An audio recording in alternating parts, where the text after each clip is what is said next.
I think that the vendor interest PTS script that you have is really one of the best ones to take a look at because there's lots of defined field statements in there. And I wanted to talk through one of the ones that we did recently because I think that that's also a useful tool that we can utilize again, that defining the check amount field that we just did a few minutes ago. So the few different types that you could have are where you basically want to say, what I find is that you first want to make sure that the fields that you're using from any dialog are surrounded by the percentage marks, just like we've talked about throughout the day. The other thing that you want to do is include the delete field, whatever you called it. If it's a field called vendor interest, you want to call it delete field vendor interest OK. And what that does is you need the OK at the end because it tells ACL to really delete it. Otherwise, it'll come up and say, do you really want to delete this field? And then you can define that field. And by defining the field, we'll talk through in the next step here, where you could define a field, let's say vendor interest, and that might be a computed field. It wouldn't be vendor interest in this case, but let's say you wanted to make a net payment amount. So define field net payment computed gross payment minus deductions equals, in essence, that would be the net payment. So it would be a defined field net pay computed gross pay minus deductions. Now another way of doing this is that you need to, if you want to create an if statement, so notice how in this final command, or in this command in this case, to define a field, define field vendor interest, let's say, what we're going to do, or in this case it's a division, we would then have a carriage return after the word computed, and then another carriage return, so there's a blank space in between there. And then what you'll do is you'll have the field multiplied by the other field, if, but this is the key, if this is true and if that's true. And in this particular case, what we're just doing is a simple division of two numbers, but what I like to do is multiply each of those numbers by the 1.000. You can do this many ways, but what we'll show you in the scripting, I always like to add decimal places in my calculations.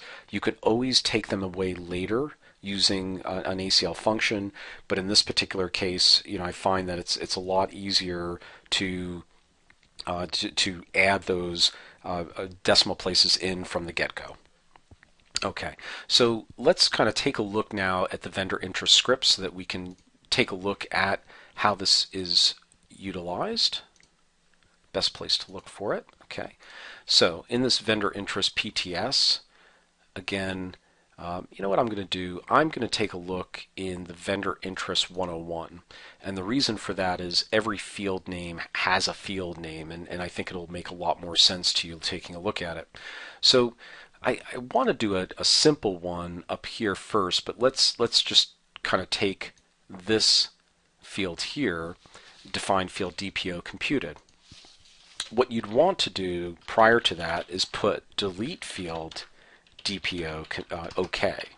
And then what that does is that ensures that that field is deleted before you define it. ACL will not let you define fields twice, so with the same name, so that in essence it will kind of bark at you and say, wait a second, the DPO field already exists, you can't define it. By deleting it first and then defining it second, you're able to in essence get that done. And like we said in the slide, you can say define field DPO, that's going to create a new field DPO, computed check date minus invoice date. Very simple. The check date minus invoice date, even though they're two date fields, when you do that, just like in Excel, if you take a date of January 1st, 2012, and minus from that, let's say December 1st, 2011, you would end up with, I believe, 31 days for the entire month of December. So that would end up being your calculated number of days within those fields.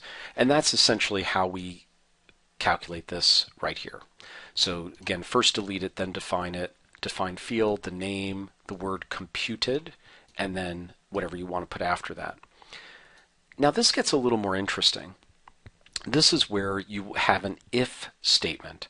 And again, without getting too much into all of these calculations here, I just wanted to more or less just show you the if statement itself. And notice what I'm more or less intrigued by here is whether or not the check date minus invoice date is less than 60 days. Because what I'm calculating here is an interest lost for 60 days, or for not paying within, for paying an earlier time frame than 60 days. So if you paid in 45 days, I would like this calculation to take place. So basically, again, if check date minus invoice date is less than 60, then I would like to do this calculation right here. And then that would be the calculation done. If not, if that is not true, I want to then just put the 0.000 after that particular command. So that's how we are able to calculate using a defined field. Now ACL does have in the log the ability to track this defined field. I wanted to show you, how do I do this in ACL itself? So we can kind of take a look here. Let me just kind of take this and copy that for a second. And we're going to just remember this for a second. So where this is done is if I go up into my edit table layout, did this a little earlier today, add a new expression, I can create a new field, and we'll just call it maybe test 60 for now, just to keep it simple. The default value is going to be 0.000. So that's going to be default if it's not true. Then you're going to add a condition down here, and that condition in this case was this gnarly looking thing. And then, oopsies. In the value, in this case, we want to then put the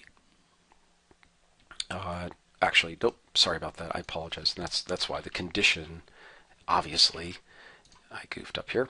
So check date minus invoice date is less than 60. So again, that was my if statement, the condition. Got a little ahead of myself and I copied and pasted up into the condition the value. If that's true, I would then like this wonderful looking statement down here to be calculated. So without getting too into the calculation itself, I just wanted to show you that's how that condition is added. If that condition is true, it's calculated. If that condition is false, we go back to the 0.00. And again, that is how that's calculated in this payables test set here as well.